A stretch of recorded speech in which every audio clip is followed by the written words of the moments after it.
Lubog pa rin sa baha ang ilang lugar sa Malolos, Bulacan, bunsod ito na walang tigil na pag-ulan dulot ng habagat. Isa sa mga lubog sa baha ang Barangay Canalate, Malolos, Bulacan na mistulang naging lawa. Ayon sa isang residente na si Joy Andre Cebuano na lubog din sa baha ang kanilang bahay, naging kasanayan na nila ito tuwing masama ang panahon.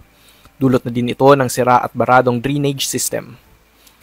Sobrang hirap po nung sitwasyon namin ngayon dito sa Canalate dahil sobrang taas po ng tubig. Tapos ang problema pa po namin is yung mga drainage na barado kaya mahirap pong bumaba yung tubig ngayon. Sa San Vicente Malolos Public Market, tuloy pa rin ang hanap buhay ng ilang tagapagtinda kahit lubog na sa baha ang lugar. Ayon sa mga tagapagtinda, mahirap ang negosyo tuwing ganito ang sitwasyon. Ayon sa mga nagtitinda, naging kasanayan na nila ang ganitong sitwasyon sa palengke. Nakasanayan na yung baha, tumal, nagsama-sama na yun. Talagang ganun, para sa mga bata, makapag-aral sila. Tuwing ganitong panahon po, nakasanayan nyo na po na... Ay, oo, nagtitinda kami talaga araw-araw. Kamusta naman po yung bentahan? Ay, okay naman. Sa Barangay Santo Rosario, mistulad din naging ilog ang lugar hanggang knee level ang baha na binabaybay ng mga sasakyan at kotse.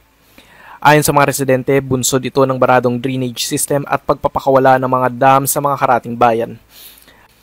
Ayon sa PDRMO ng Bulacan, Bustos Dam ang nagpapakawala ngayon ng tubig dahil nakadeplete ang 4 nitong gate matapos masira ang rubber gate number 5 upang hindi rin mabigla na sa isang porsyon lamang ang dumadaloy ng tubig.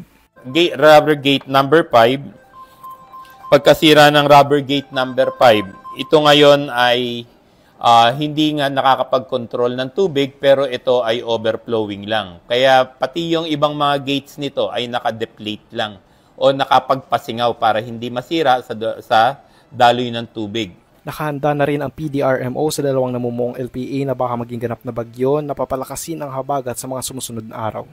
Ayon sa Pag-asa, parehong LPA ay may katamtamang tsansa o medium potential na maging tropical depression sa loob ng sumusunod na 24 oras.